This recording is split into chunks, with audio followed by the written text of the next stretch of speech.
Hello, we are Hey live. guys, Hello. awesome. Um, What's Great. happening, We're guys? going. We're going to give it some time for people to trickle in and join We us. are. I'm gonna even start posting the URLs. Do you have the YouTube URL handy somewhere? Yes. Maybe we can just post Yes. that mhm. again. Hmm. So I this will one, pull I that think out. we are all in different locations: Chennai, Bangalore, Pune, This cities. and every other and every other experience matters show. But yeah, Good, good, good. No, it is. Like I said, I've at least started coming a little bit to the office. Hybrid kind of model. So hopefully that works out. But it is still scary to see people. I need to kind of get over that. And Mm. yeah, that's true. it's an exciting Friday for sure. I'm going actually this after this meeting. I have one more meeting, like a 30-minute meeting, and then I think at around noon I take off with a couple of my friends.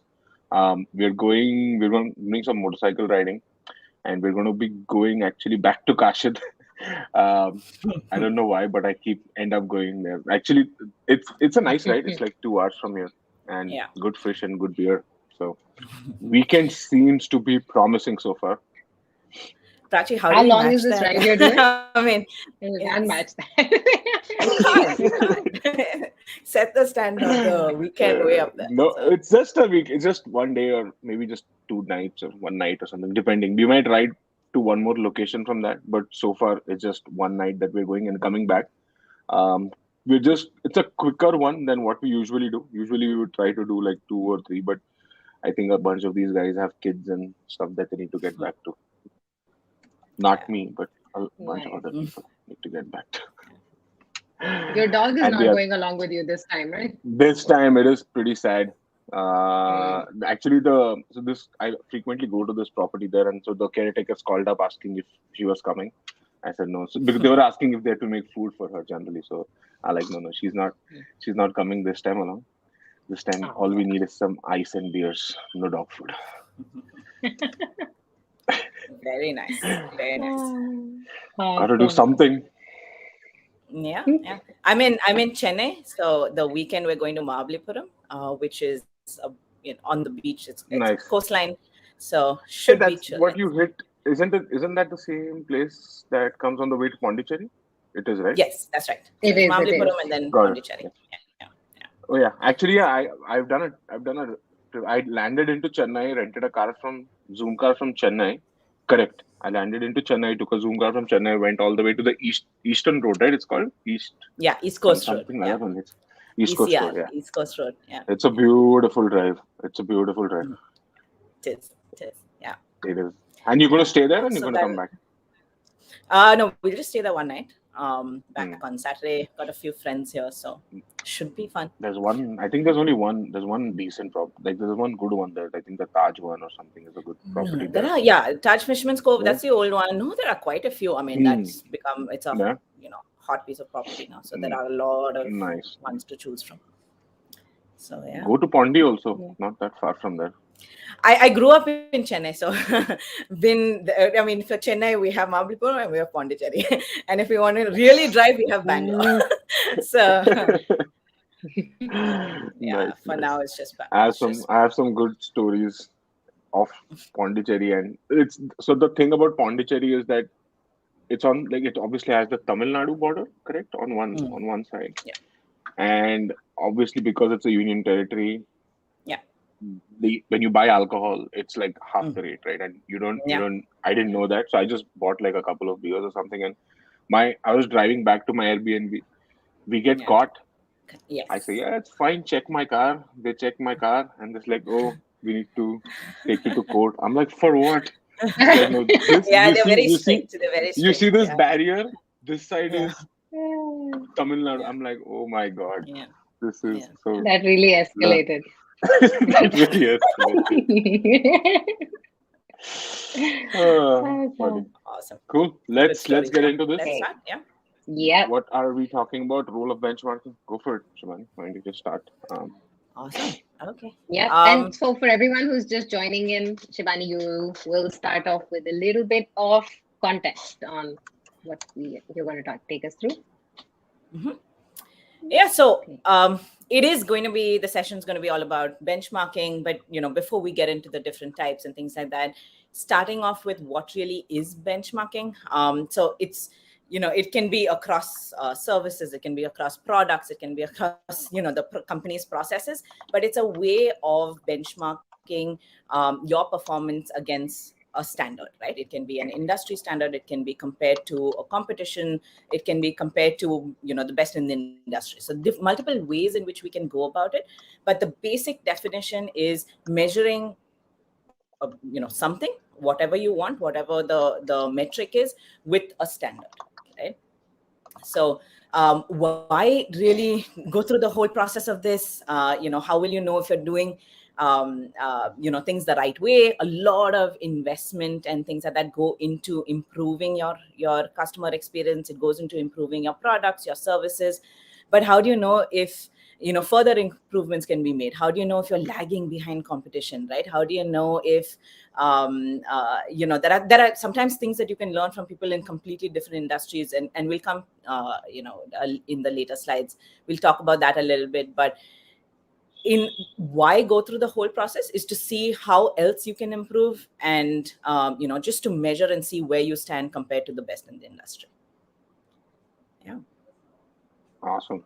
Shall we No, get? Yeah. we should. And generally, that is like for change. Obviously, you need to analyze first. That's the most important. And to analyze, you need to understand where you stand. Right. I think without that, any kind of movement is not possible. Yeah. And that is obviously that comes as if anybody Googles benchmarking itself, you should. It's the continuous process of measuring products, services, and practices against competition and against your values and what you believe should be your standards. So Yeah. we'll talk more about this. Let's go over at least from an approach perspective. Go for it. Yeah. So um like I said, right, multiple ways in which you can benchmark, and we've just listed a few, but within that there are multiple ways in which you can launch a benchmarking study. But the first one there is industry agnostic benchmarks, right? So basically cross industry benchmarks where you can learn and pitch yourselves against the players across industries. So you can have, let's say for example, an app company, right? You're competing with eyeballs, you're competing with time spent on the app with all of the other apps that they possibly have on their phone. So it's not just people within that same industry, it could be, and you need to do those benchmarks as well, but you also need to compare it with all of the other apps and see what you can do to grab that person's attention, right? Just an example of something across industries. There's also this other example of, which I read for the HP company, the technology company. They learned and improved their processes, learning from Benetton, right, the clothing company. Mm. So at HP, they had distributed their printers across the world from these three different distribution centers, and each distribution center had a different requirement, right? So obviously Europe is going to be different, US is going to be different, and your other regions are going to be different. So what they realized that this was a bottleneck, because they were that entire production and everything was in three separate rows. So they went into the market, tried to see what can be done. They learned from, interestingly, from Benetton, right? What Benetton did was, at the start, all of the yarn was dyed in the colors of the season, and then they, make it into the sweaters or whatever the clothing is, and then it gets shipped out to everyone, right? What they then realized is just a simple change, because their colors of the season come very last minute. There was a lot of pressure on manufacturing, right? So then they decided, okay, let's do the manufacturing bit. Let's take the yarn, make the clothes.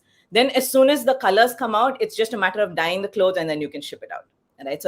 So much that they were able to save on in terms of time and in the costing of the manufacturing.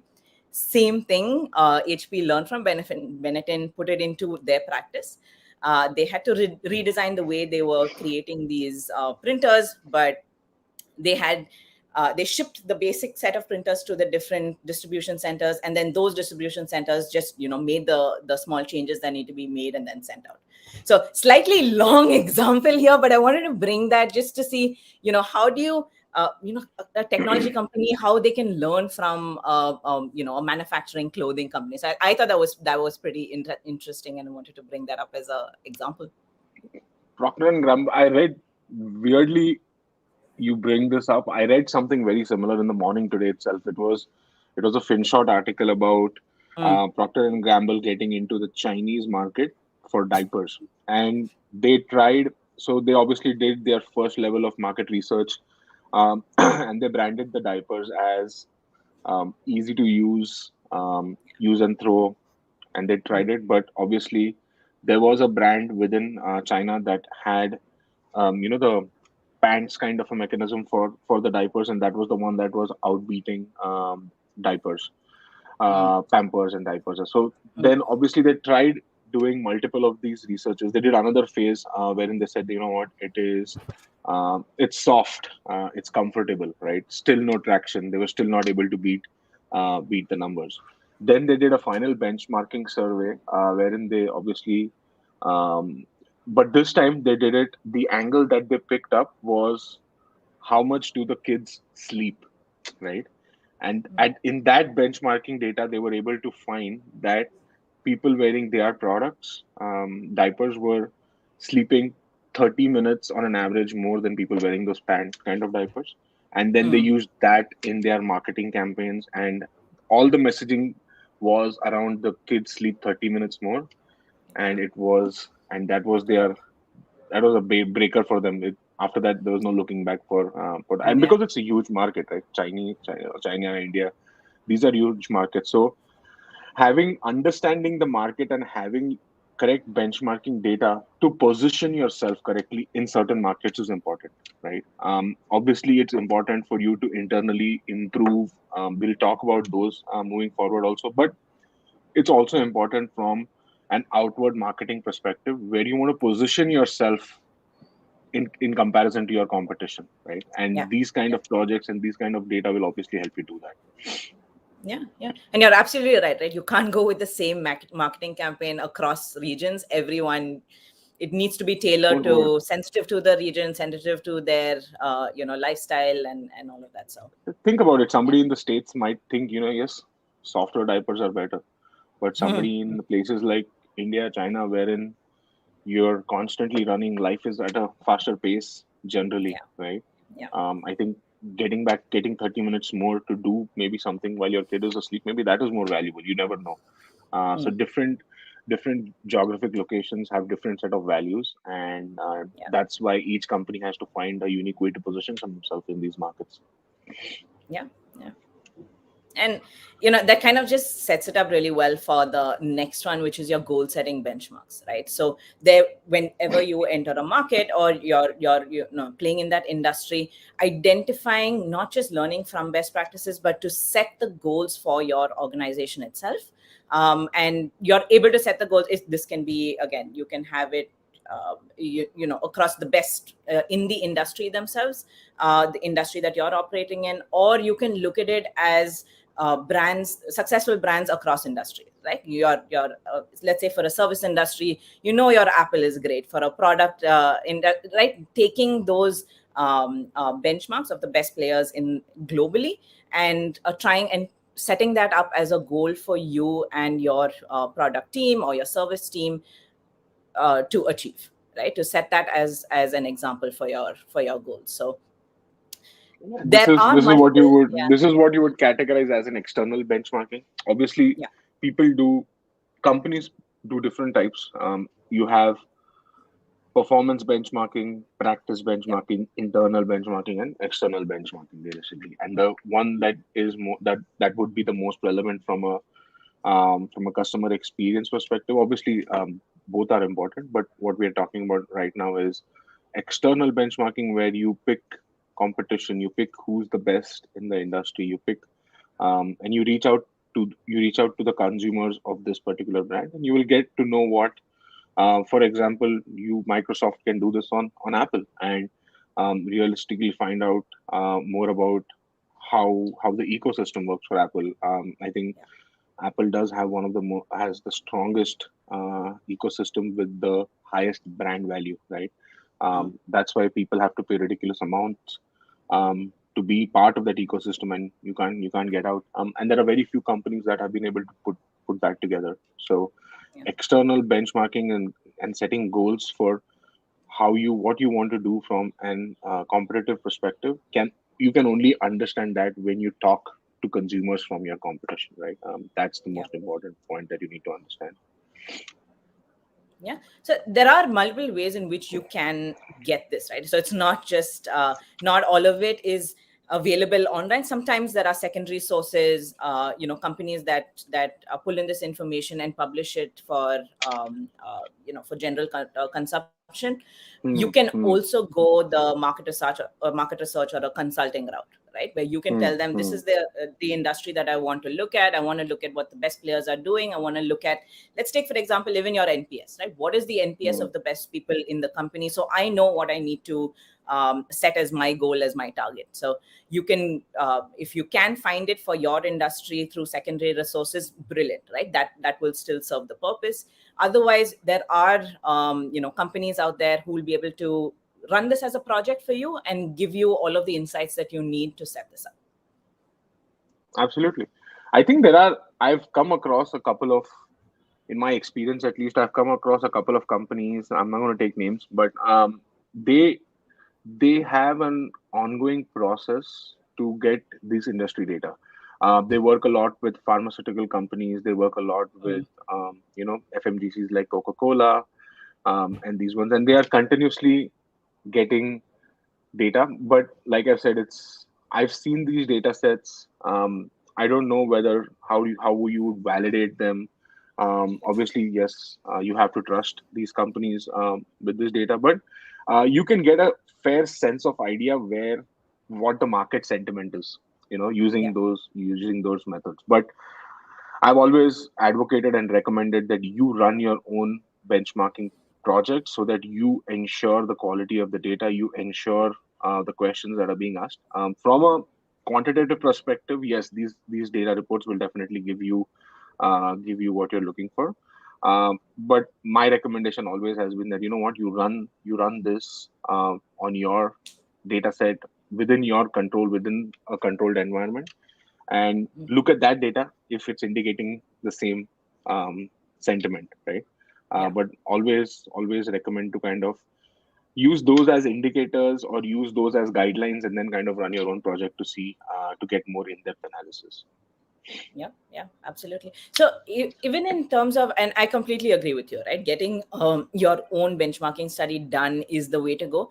Unfortunately, there is a investment that's required for that. So as a first step, just to get the buy-in, right, you can use Absolutely. your third-party websites. But like Adi said, the best way to do it is to run your own and try and get those insights for your company, specialized for your industry, however niche it might be. So that's the best option to start off. Yes, you can use your third party sources, but and then you can go from there, right? Once you've got Actually, that it internal would be a buy-in. good. It might just be a good experiment to see. I think it might be cheaper to run your Mm. own survey sometimes. That's what we Oh, specialize in because you have to generally at buy the Question third Pro. party. Mm. You have to Mm. buy the report. Those reports, they'll give you nuggets which will make you buy the Yeah, reports and yeah, further invest into their system realistically, right? yeah, Um, that's true. Yeah, Here, all you need is, if you have a license with Question Pro, you have the option of creating multiple surveys. You run your own surveys. All you yeah, need to buy now at this point is the external audience, yeah, and that's what one of our products specializes in also, and we'll talk more about that in detail. So you're now all you need to worry about is just paying for the audience, maybe 500 1,000 responses that gets you the data, and it's evolving data. You can run it now, you can run it in a couple of months, you can run it after a couple of years to see if the trend is changing. You have more control. So I think if someone actually goes and looks at it, it might end up costing the same or might even be cost effective to mm, run your own project. yeah, yeah, yeah. The and it's a good thing that you brought up our audience product, because we run quite a bit of it, especially for the next one that we're talking about, the competitive benchmark, right? Hmm, For hmm. multiple clients trying to understand, they want to know how they perform when compared to competition, right? How do they not just at an overall level, at an NPS level, yes, but what services is the competition providing that we can include as part of our servicing portfolio? What else what different are they doing, innovative, that they're doing with their product, that we can look at incorporating, and will actually have a huge impact on our customer experience. So a lot of things that you can incorporate as part of your benchmarking study, especially when you're zeroing in on those 2-3 key competition brands for you in the market, right? Just to make sure that you are putting yourselves in the customer's mind, everything that the competition is ordering, you're offering that and more, right? So that's where your competitive benchmark comes in. Absolutely, and that is something that you can leverage the question for audience for. Yeah. What that will do is it will give you a wide variety of opportunities. Is the way I look at it, right? For example, now you're not you can actually benchmark yourself not in your own competition, in your Yeah. own markets. You can benchmark yourself in international markets also, right? That is important. If your vision is that, you know what, I've worked with a couple of brands, and we looked at their entire growth plan, right? Their business, how the business is oriented. And something that I read to one of their presentation was that in the coming years they are going to be opening offices in actually, this was a Singapore client that I was working with, and they were ready to open a launch into India, and they wanted to launch into the States in the coming quarters and in the coming year. Now it was evident that, okay, great, we have a mechanism to run the benchmark service from them in Singapore, but at the same time, we also told them that, you know what, at the same time, you should start doing your benchmarks in other countries also, so Yeah. that you have a clear game plan how to penetrate into these markets, right? So we ran three parallel studies.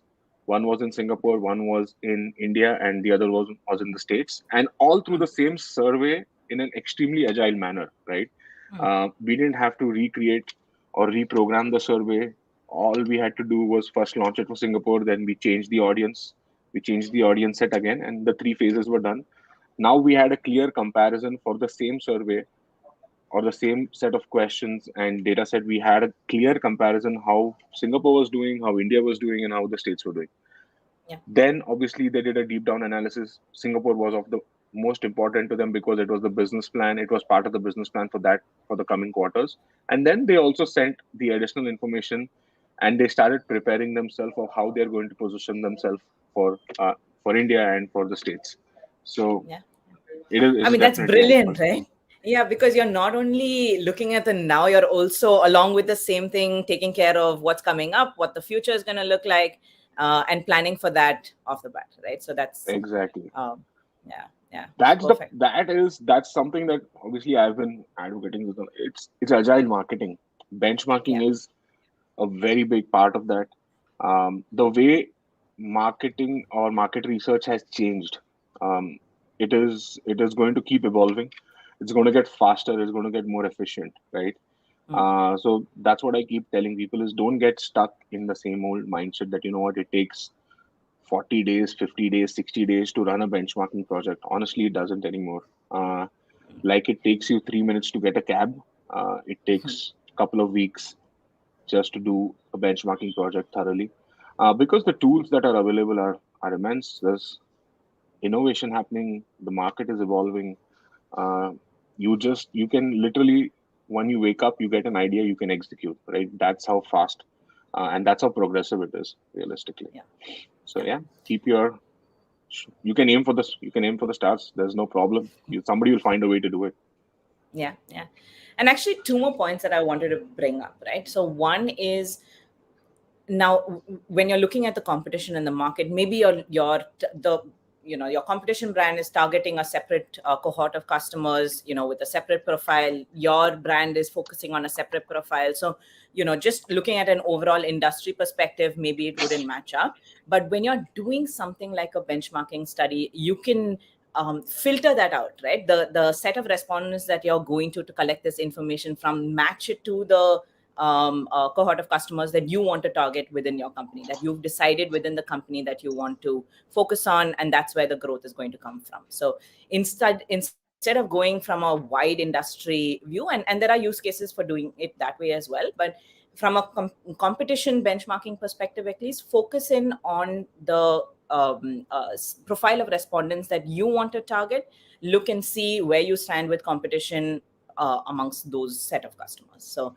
that's something that you can do as part of audience as well. So that was my first one. The second one that I wanted to highlight, and I don't think we've touched upon it in this meeting, but it has to be cyclical, right? You have to make sure that you constantly, whether it is a quarterly, it can be quarterly, it can be annually, it can be biannually. You can decide, but make sure that you're doing this on a regular basis, right? Just because you set benchmarks 10 years ago, it may not hold true. That it is constantly going to change. It is going to, the industry is going to develop and move forward. So you have to make sure you do this you can set the frequency, but just make sure that it is done at those frequencies, just to make sure that you're still where you think you are and where you stand in the industry. Yeah, I think maximum 1 year and minimum 6 months is the way I tell everybody, is that the maximum time rate should be 12 months. You keep doing this every 12 months. You see, obviously, it depends on how fast and agile you as a company are. That's the most important. I know people that are doing this every quarter because in India, for example, fintech companies right now, they are doing this every quarter because that's how fast the market is evolving. FMGC sectors 1 year, I think that's their sweet spot. Couple of other companies that we work with, they do it every 2 quarters. Gaming industry does it every 2 quarters because that's how long it takes them to produce some of these changes from a code perspective, right? So understand where your sweet spot is, which industry you're part of, how fast is that growing and evolving. That will automatically answer how frequently you need to be running these projects. Yeah, brilliant. And the last one that we see there, right? Your progressive benchmarks. So there are your overall scores, your key metrics like your NPS and things like that, you can compare with competition. But let's say, for example, small experiences that your customers would go through when they interact with the brand, right? How do you benchmark that? Because your competition might not be doing the same thing that you're doing. Your competition, the journey that the customer goes through with your competition might be completely different than the journey that your customer takes with your brand, right? So to make sure that you're improving that experience over time, to make sure that you're actually collecting your feedback from your customers, improving on them, and constantly moving forward, that is where your last one was progressive benchmark comes in, right? Where you internally run a study, you set the baseline of, okay, this is where we stand, and you collect feedback from your customers in terms of what needs to improve and things like that. But you set that benchline, and then over time, you're constantly tracking to make sure you're moving in the right direction.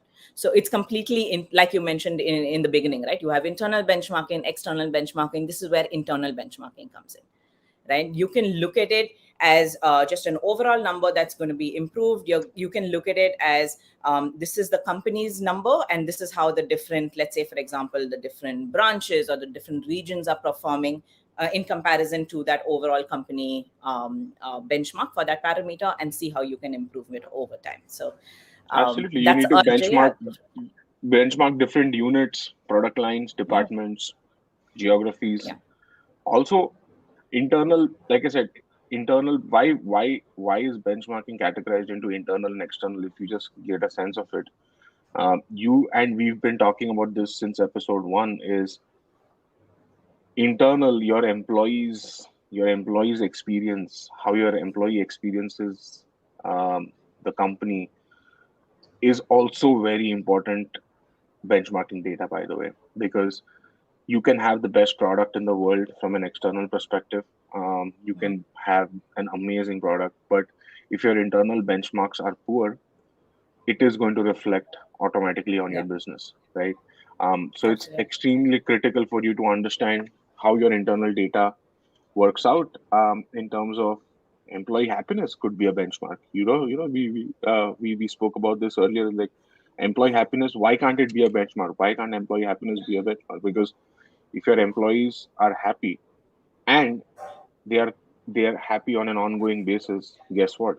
All performance metrics are going to go out of the roof, which clearly means you have a great culture, you have great energy, you have the right people who are dedicated and motivated to get you to where you want. Now you say, okay, my internal benchmarks are great, the processes are working, the product, the internal processes, people, everything, all my benchmarks internally are great. Now let's look at the external benchmarking reports against competition. Now you can position yourself because your entire team will rally and has the right mindset to make your external benchmarks win, right? So that's why I said it always internal and external have to be done for you to understand. And you cannot isolate one from the other. You have to look at both the data sets and then come up with a plan on how you are going to position yourself, right? So yeah, it's extremely important to do internal, external, for sure. Yeah, brilliant. And I think, for our external bench, I know we refer to our audience quite a bit. We do have something that is put together. We can share it with everyone who's joined, right, Prachi? Our entire panel book. The panel book, yeah, I think so. Yep. Just talking about, the set of, the respondents that we can reach out to across APAC, across the world, the different segments that you can look at. And again, of course, we can customize based on that, based on your industry and things like that. So yeah, That's watch a out good for idea. that. Actually, let's send out the panel book. Why everybody can just have a look at the panel book. If anything seems interesting, if you guys don't find anything or you want to do any kind of benchmarking, do reach out to the teams at Question Pro, whichever part of the world you are in. I'm sure somebody's there from Question Pro to help you out in your time zone. So don't worry about it. We have it covered. Reach out to anybody at Question Pro, ask them about benchmarking surveys, ask them about audience, and I'm pretty sure they'll guide and consult you into the right solution. Awesome. All right. I think with that, we're done for today. Anything else? Anything else, I think Adi? I'm ready to go ride my motorcycle, so I'm going to say all right. Bye. Take care, guys. Thank you. Thanks, everyone, for joining. Thank you, guys. Bye. Bye.